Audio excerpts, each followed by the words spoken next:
Miss হবে না আপনার পছন্দের টিভি শো। দেখুন জি5 অ্যাপে একদম ফ্রি। রায়ানকে ছাড়িয়ে যেতে হবে তোকে। তুই রায়ানের কাছে যাবি না, রায়ান আসবে তোর কাছে। আমি আর এই বাড়িতে থাকতে চাইলাই দাদু।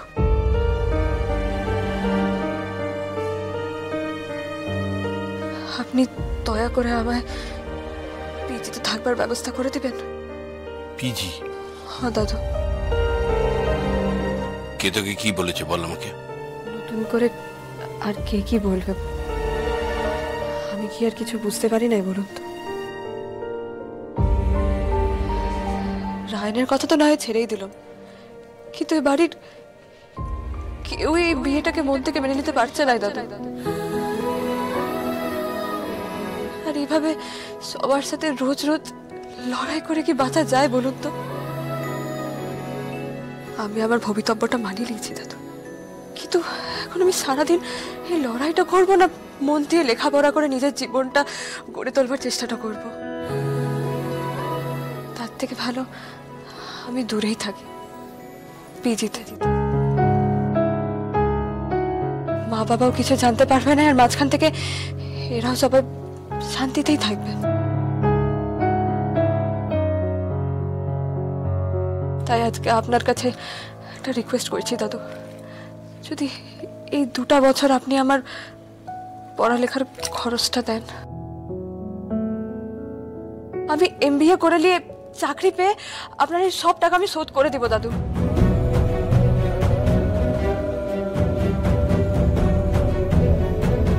এটা তুই কি বলছিস রে দিদি ভাই? দাদু হয়ে নিজের নাতনিকে আমি পড়াতে পারবো না? তুই আমাকে সেই টাকা ফেরত দেওয়ার কথা বলছিস? কোন অধিকারে চাই বলুন তো? এই বিয়েটা যখন না, বিশ্বাস করে বুঝতে পারিনি। আমার বিশ্বাস ছিল আমার পরিবারের ওপর, আমার নাতির ওপর। তুই আমায় ক্ষমা করে দে দিদি ভাই। এবার ছিটি আপনি কেন ক্ষমা চাইছেন দাদু? আপনি তো আমার যা ভালো হবে তাই করছেন। আমিও তো এমনটা হবে ভাবতে পারি না, তাই না? আমার আসলে অন্য জায়গায় খারাপ লাগছে দাদু। আজ অব্দি কেউ কখনো আমার দুর্বলতার সুযোগ উঠায়নি, অপমান কখনো কেউ করেনি, কিন্তু আপনার নাতি আজ সেটাই করছে। আর এটাই বলে যাচ্ছে যে বসু পরিবারের বউ হবার লোভে নাকি আমি বিয়া করে এই ঘরে পড়ে রয়েছি। আমার ইচ্ছা করছে সব টান মেরে চুড়ে ফেলে দিই, ইচ্ছা করছে চোখে আঙুল দিয়ে দেখাই দিই কি সব গয়না কাটি টাকা পয়সা এসবের লোভ তোমার বন্ধুদের হতে পারে, কিন্তু পারুল চক্রবর্তীর নয়।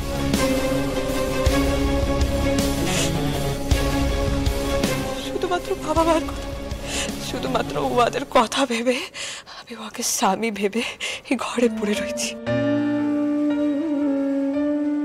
কিন্তু আর যে সয় নাই দাদু।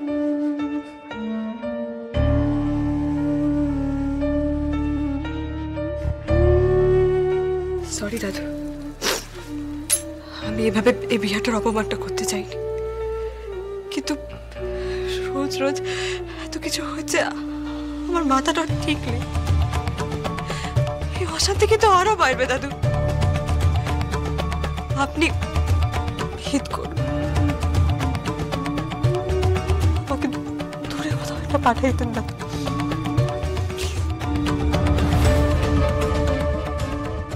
আমি সব বুঝতে পারছি দিদি ভাই, তুই বিশ্বাস কর আমি তোর উপর একটুও রাগ করিনি।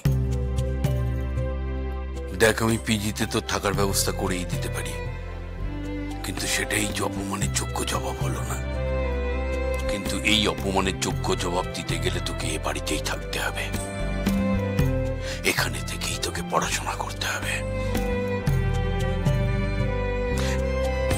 জানি আমি তুই কি বলবি। মোদ্দা কথা হলো, অপমানের যোগ্য জবাব দিতে গেলে ময়দানে থেকেই দিতে হয়, ময়দান থেকে পালিয়ে গিয়ে যোগ্য জবাব দেওয়া যায় না। মাটি কামড়ে ময়দানে পড়ে থাকতে হয়, যে অপমান করেছে তাকে ছাপিয়ে যেতে হয়। তোকে এমন জায়গায় যেতে হবে যাতে রায়ান বুঝতে পারে তোকে রিফিউজ করে ভুল করেছে। রায়ানকে ছাড়িয়ে যেতে হবে তোকে। তুই রায়ানের কাছে যাবি না, রায়ান আসবে তোর কাছে।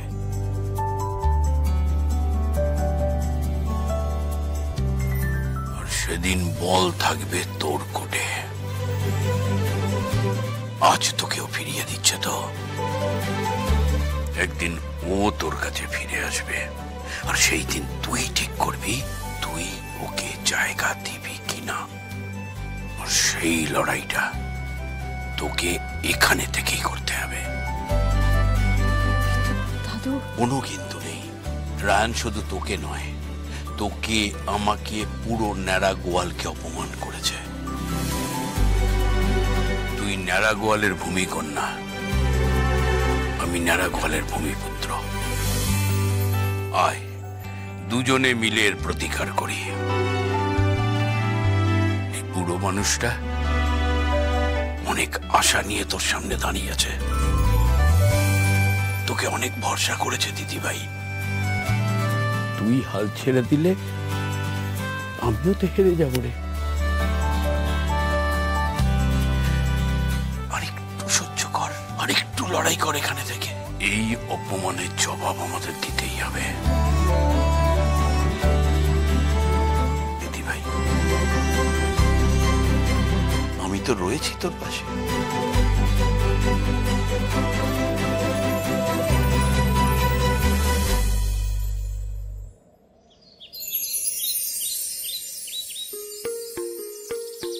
Bro, hey bro, come on, get up man, get up. আরে পারুল চলে গেছে ব্রো, চলে গেছে।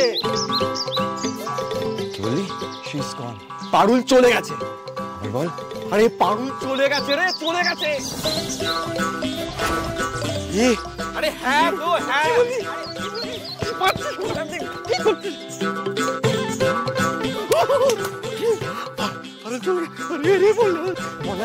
সিরিয়াসলি? আরে হ্যাঁ রে, আমি তো দেখলাম দাদু পালকে নিয়ে বেরিয়ে গেছে। নিশ্চয়ই নেড়া গলে ছাড়তে গেছে। আর কোথায় বা যাবে তুই বলতো? কোথায় বা যাবে আর কোথায় বা যাবে? কি করছিস?